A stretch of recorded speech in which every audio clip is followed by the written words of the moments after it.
Russia. Moscow. Domodedovo International Airport. July 1st, 2002, 8:10 p.m. 45 Russian schoolchildren wait to board a flight to Barcelona. It's their reward for doing well at school. Among them is 11-year-old Artur Hamatov. At the start of the school year, we agreed that if he finished with top grades, then he could go with the group. When I came back from work one evening, he came up to me and showed me his school report card and said, "Dad, look, I kept my word." And he looked at me with a question in his eyes, and I said, "Good, I promise you can go." The children are from Ufa in central Russia. They've been delayed in Moscow because they missed their original flight. A replacement has been chartered to take them to Spain. Flight BTC 2937 is now ready for boarding. Also on the flight are Svetlana Kaloyeva and her children, Konstantin and Diana. They're visiting their father, who's been working in Spain for a year and a half.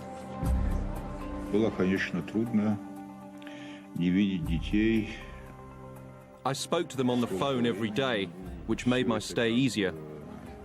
But it was hard not to see my children for such a long time. Svetlana is lucky to get seats on this Bashkirian charter. Delays in getting visas meant other flights were sold out. We were finally going to see each other and we were going to have fun together.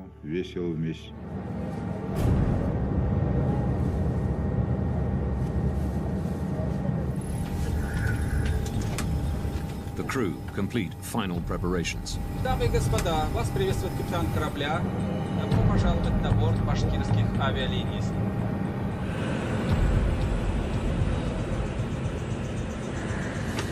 8:48 p.m. The Bashkirian Charter Airlines flight BTC 2937 takes off from Moscow's Domodedovo Airport.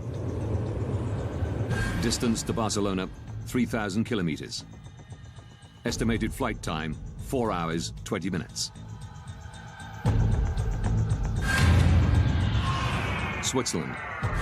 Zurich Area Control Center. 11 p.m. 35-year-old Danish-born air traffic controller Peter Nielsen is working the night shift. He and one other controller are managing a sector of airspace above eastern Switzerland and part of southwestern Germany. By day, this is one of the busiest crossroads in Europe. But at night, traffic slows down to a trickle, with only a few planes at any given time. Peter Nielsen's colleague goes on a break.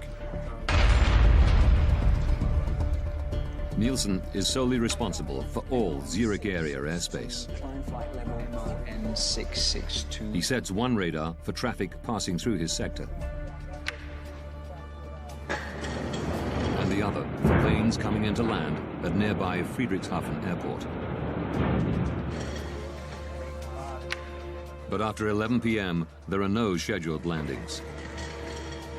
Nielsen can concentrate exclusively on passing traffic.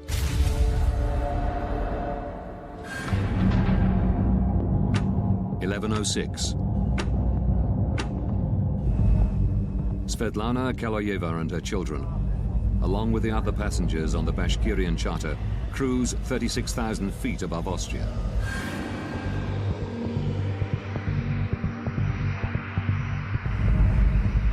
They're scheduled to arrive in Barcelona in just over 2 hours. 600 kilometers away, a DHL Boeing 757 takes off from Bergamo in Italy. Destination, Brussels. The captain and the co-pilot are the only people on board.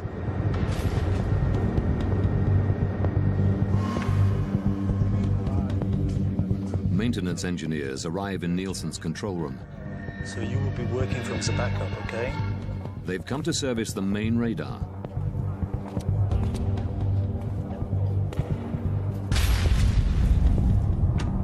(11:21). The DHL cargo plane, flight DHX 611, enters Nielsen's airspace. The captain requests permission to climb to 36,000 feet. Swiss radar, good evening, DHX 611. DHX 611 identified. Expect a further climb in 4 to 5 minutes. Before allowing them to climb, Nielsen has to regulate traffic. Descent flight level 320. The maintenance engineers now need to work on the telephone system. Work fast, please. 11:25 p.m. An unexpected plane is approaching Friedrichshafen.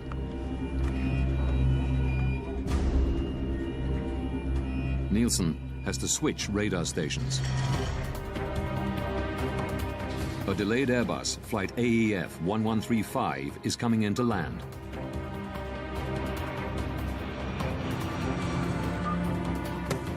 He calls the airport's control tower to let them know.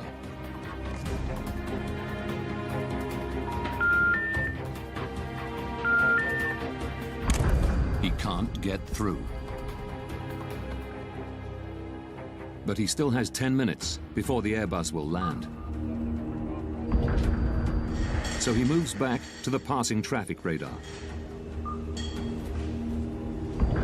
DHX 611. And gives the DHL cargo plane the go-ahead to climb to 36,000 feet. Climb flight level 360.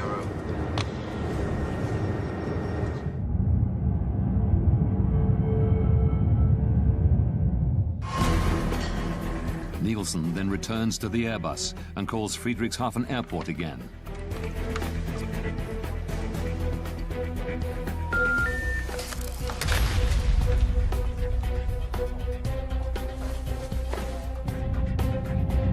BTC 2937. The Bashkirian charter calls in as it approaches his sector. Station calling, say again? BTC 2937. Level 360. Level... But just as Nielsen acknowledges them, the Airbus contacts him. AEF 1135 is inbound. The final approach fix for ILS runway 24. I expect so. I'll call you back shortly. Nielsen calls Friedrichshafen a third time. Die gewünschte Verbindung ist nicht möglich.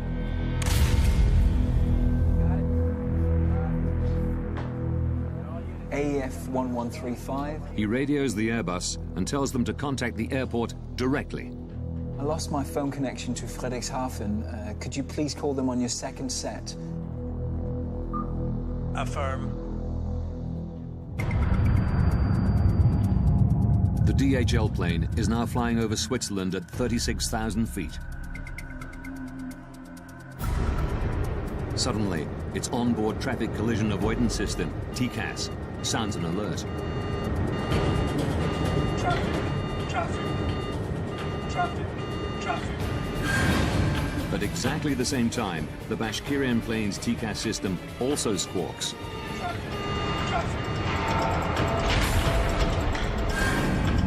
The two planes are now 25 kilometers apart. They're flying at exactly the same altitude to exactly the same spot.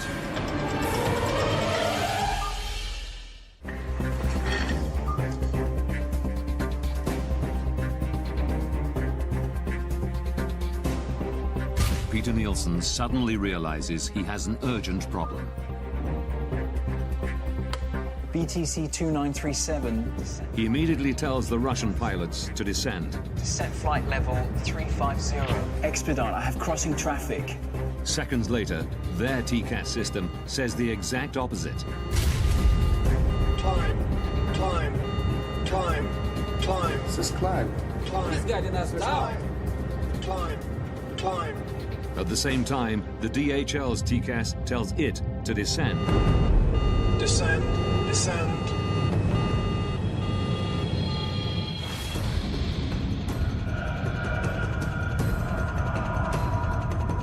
The Bashkirian crew don't know which command to follow.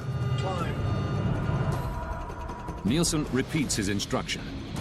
Expedite, descent level 350, BTC 2937.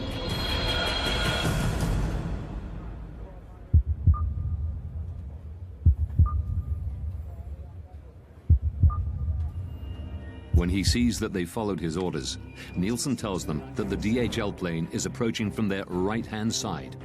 We have traffic at your 2 o'clock position, now at 360.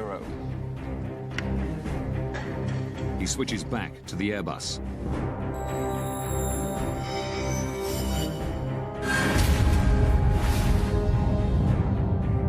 In the Bashkirian charter, the crew are looking for the DHL plane. The two aircraft are now just over 5 kilometers apart. They are both in descent, closing at a rate of 1,300 kilometers per hour, faster than the speed of sound. It's here, descent! See on the left. Descend hard, descend!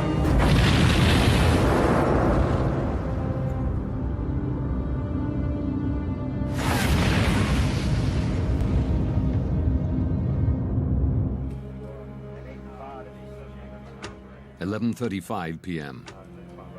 AEF 1135. The Airbus crew have finally made contact with Friedrichshafen Airport. Can we go, Friedrichshafen? Nielsen can now hand over the plane. Affirm, bye-bye.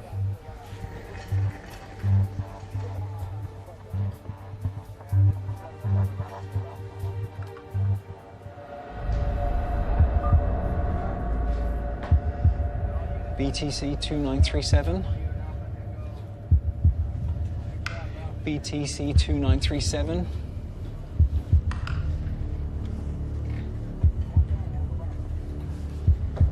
BTC 2937.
Within days, the victims' families arrive at the scene.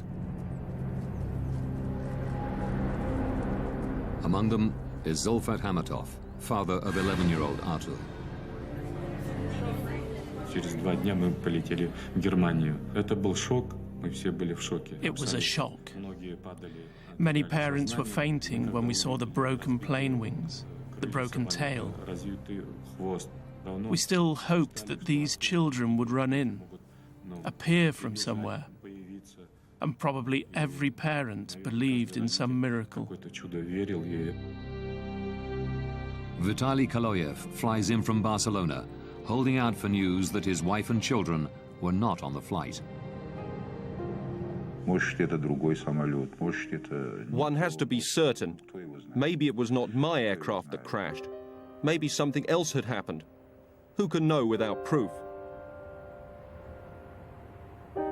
Investigators confirm his worst fears. 71 people on board the two planes are now confirmed dead. It is the worst civilian aircraft accident that Germany has ever seen. In an industry protected by multiple and highly advanced safety systems, how could this happen? Now, by rewinding the events of that day, and by going deep into the investigation, Traffic. we can reveal the calamitous chain of events that brought two planes to exactly the same spot at exactly the same time. Investigators from the BFU, Germany's Federal Bureau of Aircraft Accident Investigation, are called to the scene. Jens Friedemann is put in charge of the crash site. Die Untersuchung eines Flugunfalls. The investigation of an air accident is like a forensic investigation, a crime scene. One wants to establish the facts. Crime scene.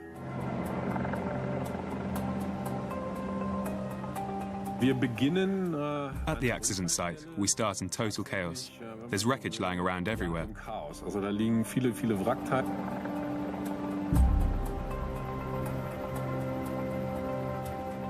Friedemann can take nothing for granted. Not even that the two planes collided. Two aircraft were in the air. Whether they had collided or just flown past each other too close and lost control, or something like that, we just didn't know. Without the black boxes, Friedemann must try to work out what happened by examining the shattered fragments of wreckage. Key pieces are brought to a specialized storage facility in northern Germany.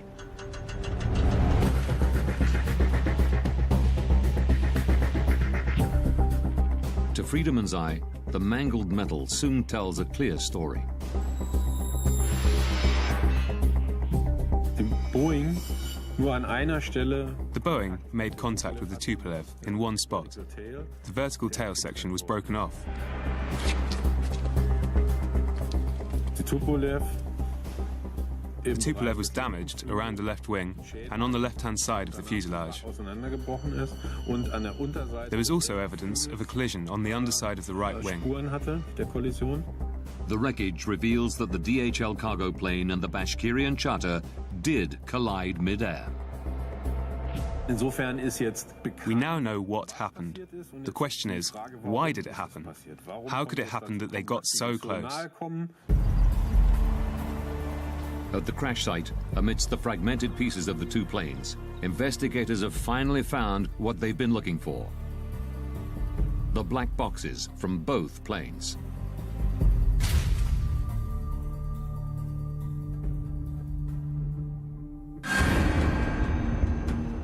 This was very important for us as accident investigators. The BFU's Johann Reuss joins the investigation. It is his job to analyze the contents of the recorders. The cockpit voice recorders help us understand what happened in the cockpit, how the pilots reach their decisions. Reuss begins by examining the pilot's traffic collision avoidance system, TCAS. Our first question was to establish whether TCAS had worked the way it was intended to, the way it was designed. TCAS builds a three-dimensional map around an aircraft using its altitude, speed, and heading. All planes fitted with TCAS constantly transmit this information to each other. If planes get too close to one another, TCAS warns the pilots. Traffic. And if necessary, gives them what is called a resolution advisory. Descend.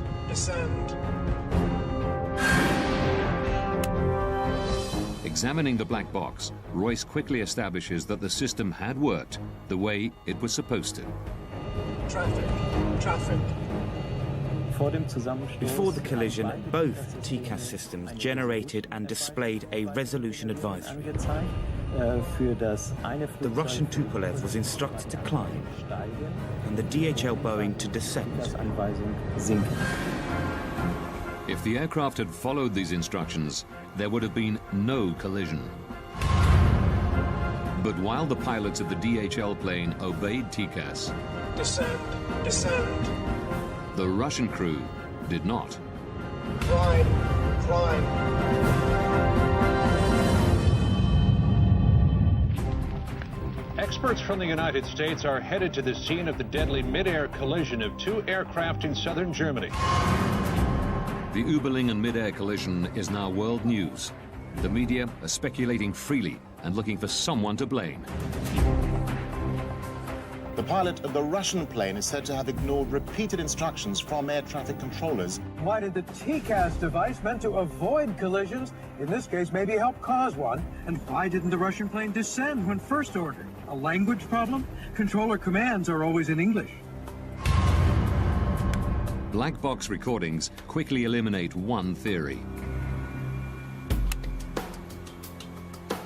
Zurich, good evening. BTC 2937, level 360.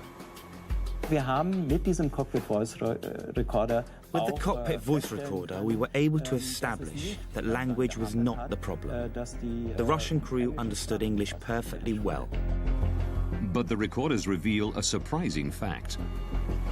Climb, climb. This is climb. He's getting us down. Wir gemerkt haben, we noticed that there was an instruction from the air traffic controller. BTC 2937, descent flight level 350. And we found that at the same time, or immediately afterwards, there was also a TCAS advisory. Climb, climb. At almost exactly the same time, the Russian pilots were instructed to do two completely different things. Descent flight level 350, expedite. Now the crew needs to make a very, very fast decision. What do they do next? And we discovered that the crew had extreme difficulty making this decision. But it should have been straightforward. The two planes were flying over Germany, and European regulations clearly state that TCAS has priority over air traffic controllers. For me, there was absolutely no explanation why something like this would happen.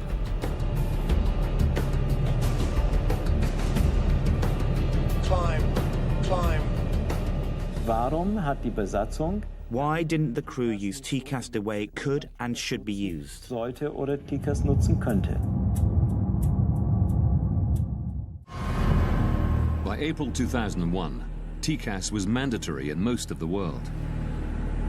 But investigators discover one notable exception: Russia. Could it be that the Russian crew did not know how to use TCAS?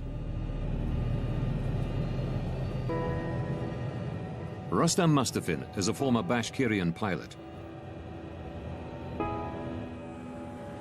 He confirms that even though not standard for domestic flights, planes flying overseas were specially fitted with TCAS.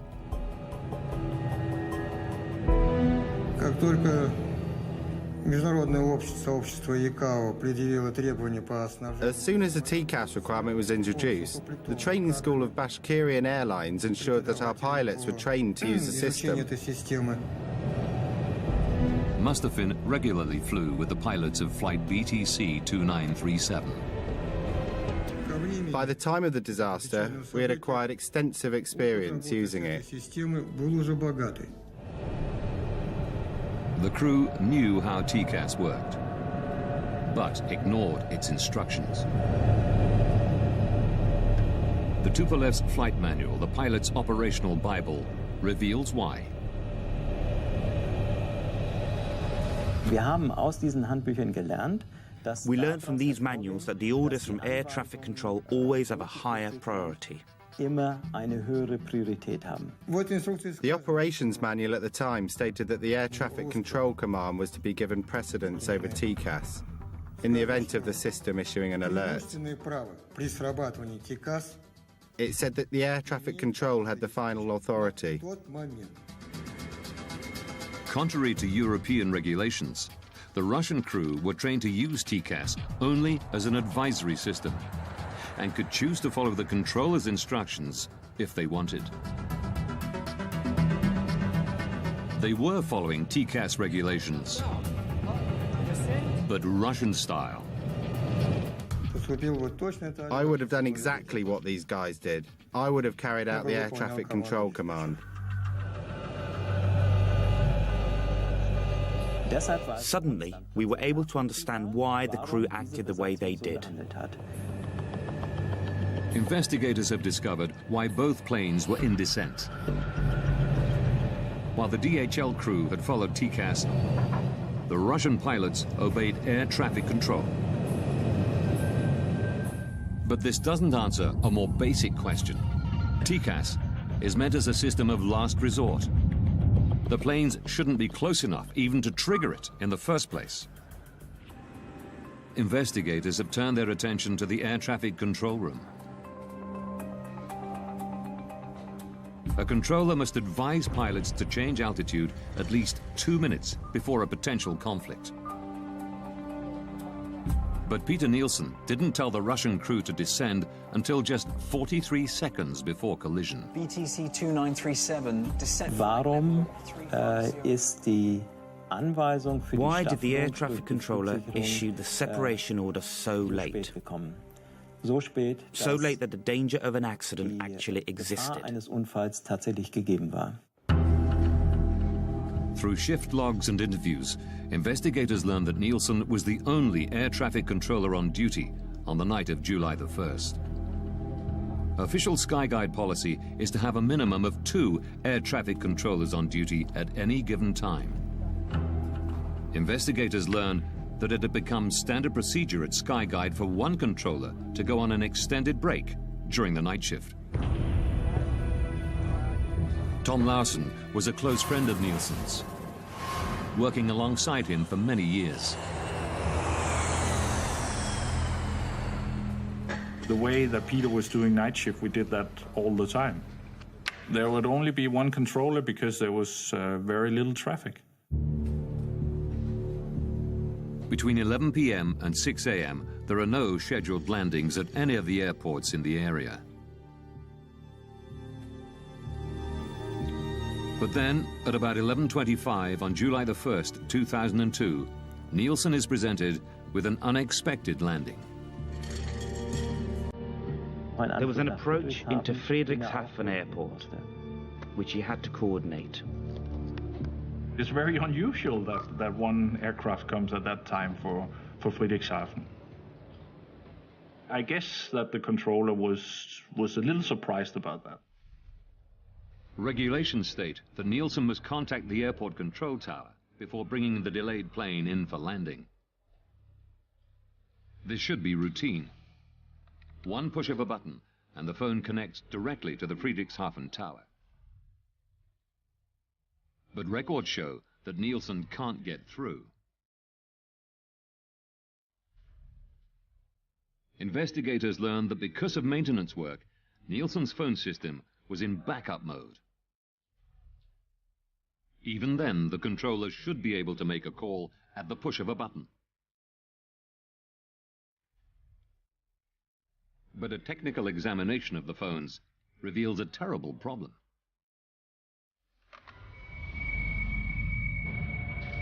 The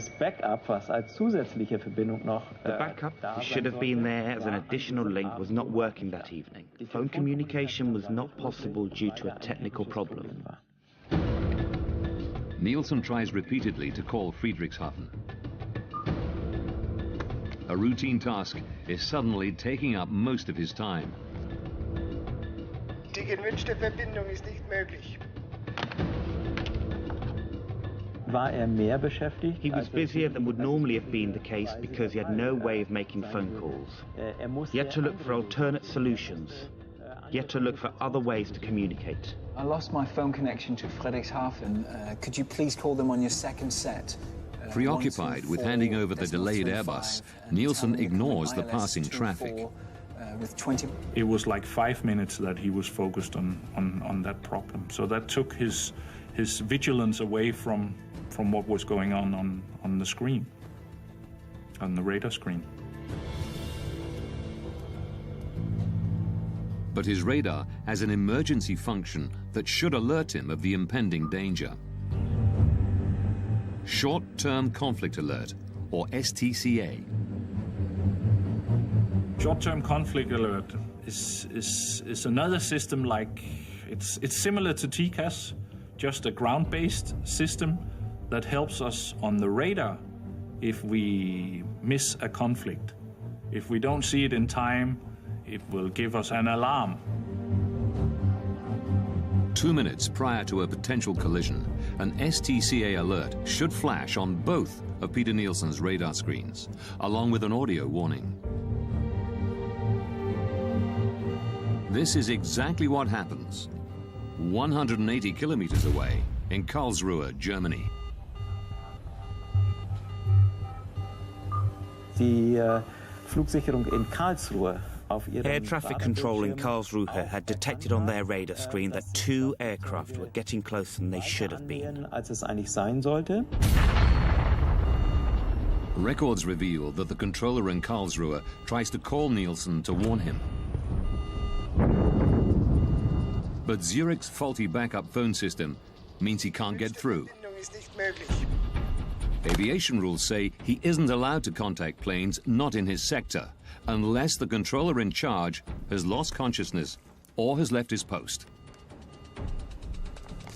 The Karlsruhe ATC decides to stick to protocol and tries calling Nielsen 11 times in total, but he never gets through. BTC 2937. Records show that Nielsen's visual STCA did not go off. Royce learns that Zurich's radar was also under maintenance, meaning it too was in backup mode.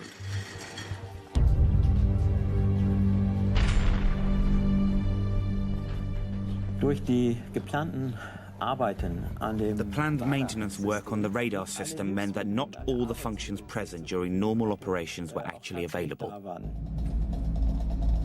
In backup mode, there is one particular emergency feature which Nielsen does not have. The visual STCA alarm.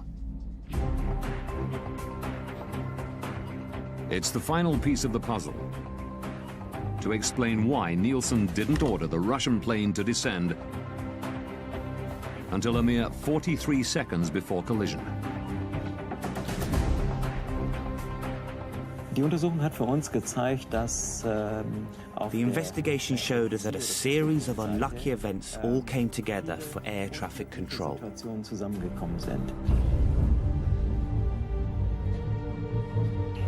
Had Nielsen heard the STCA alarm before the plane's onboard TCAS systems kicked into action, there would have been no conflict and the accident would have been avoided.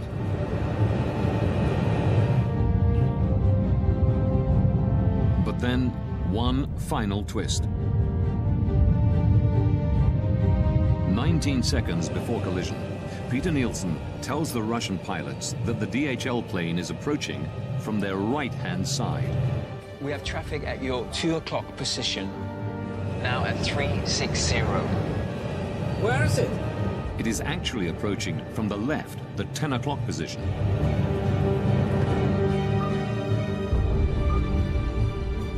The only explanation investigators can find for this mistake is stress.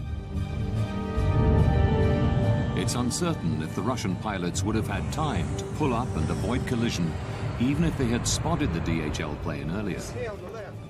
But the records show that in the final seconds, they tried.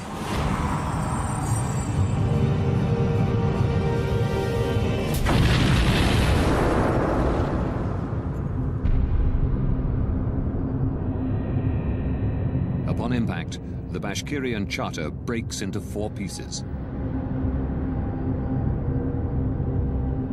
Without its tail fin, the DHL cargo plane spins uncontrollably to the ground.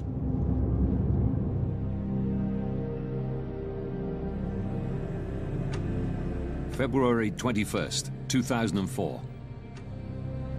As investigators write up their final report, Vitaly Kaloyev flies to Zurich. He's become obsessed with finding somebody to blame for the death of his wife and children.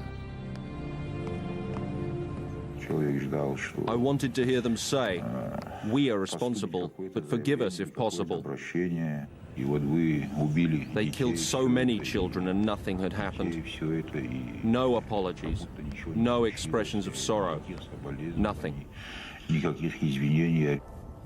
Nielsen still worked at Skyguide, but was moving into areas of safety analysis. Kaloyev found where he lived. I went to see the controller. I knew he had been on duty that night. All this had to be brought to an end. Everything had to be closed. I didn't want to wait any longer and decided to finish this myself. Nielsen came out. He was taller than me. I showed him the photos of my children lying in their coffins. He pushed my hand away. Then he got what he deserved.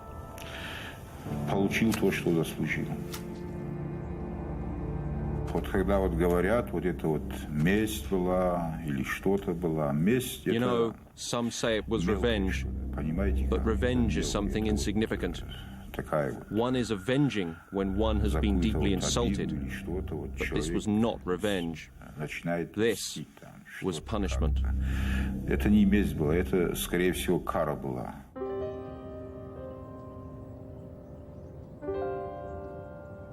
In Switzerland, a man has been arrested in connection with the killing of an air traffic controller who'd been on duty when two planes collided 2 years ago.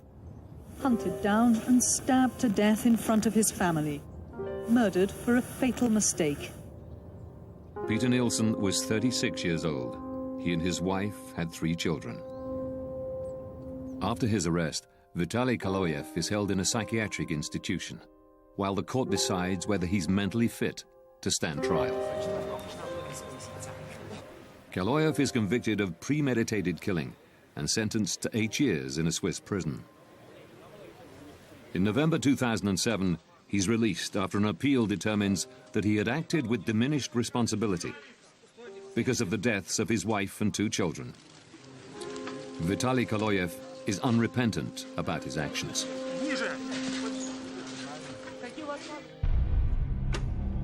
In May 2004, after almost 2 years of painstaking work, the German investigative team publish their final report. It's now possible to rewind the events of that fatal day, following the evidence uncovered during the investigation.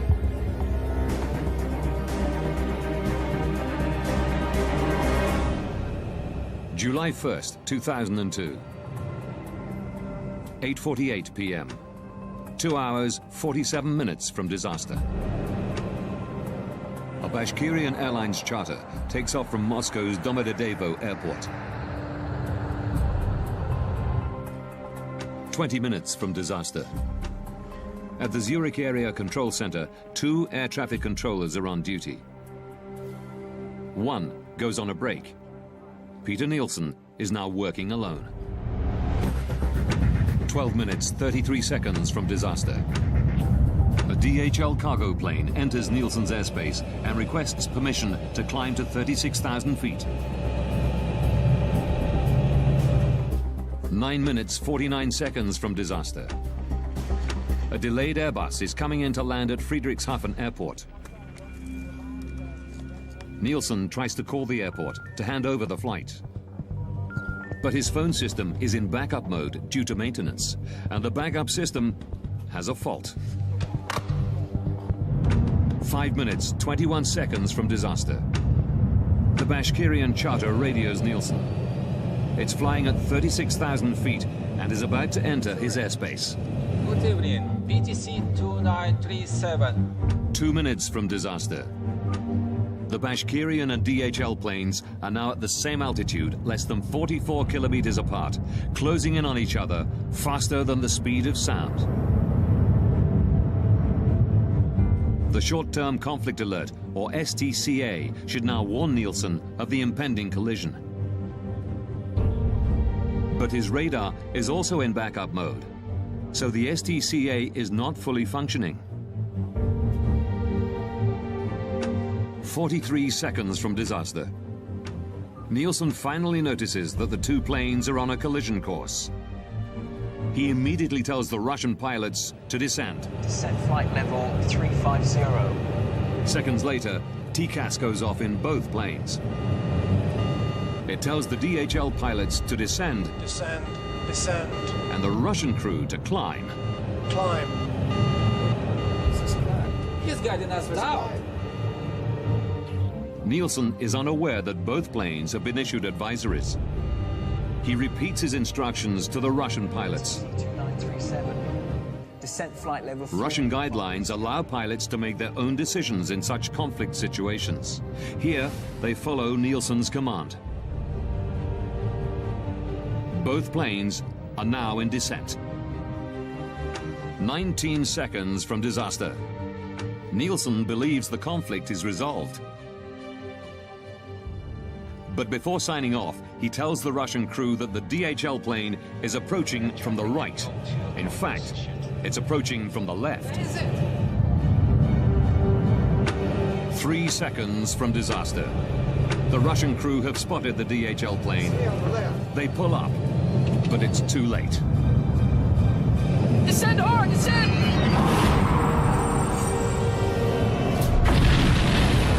At 11:35 p.m., the planes collide 35,000 feet above the city of Überlingen, Germany. All 71 people on board the two planes die.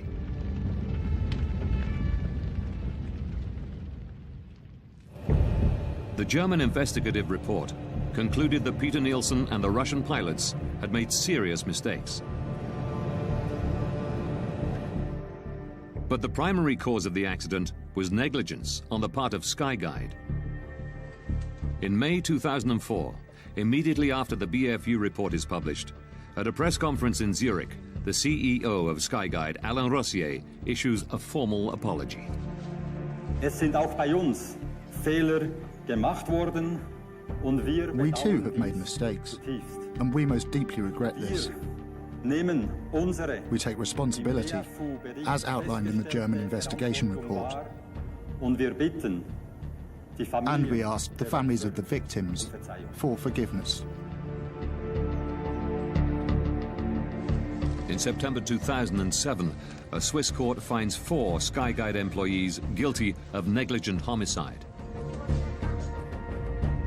3 managers who tolerated the single controller policy are given 1-year suspended jail sentences. The project leader overseeing the maintenance work on the night of the collision is fined 13,500 Swiss francs, roughly $11,000. Following recommendations from the German investigative team, Skyguide implements a variety of procedural changes. They now ensure there are always 2 controllers on duty, even during the quiet night shift. Nobody will ever find themselves in Peter Nielsen's position again. Investigators also recommend that international and regional TCAS regulations be standardized, along with aircraft operations manuals. TCAS must have ultimate priority over air traffic control. One cannot say with 100% certainty that this kind of event will never happen again. But we are very confident that we were able to make a significant contribution to preventing the repetition of an event like this.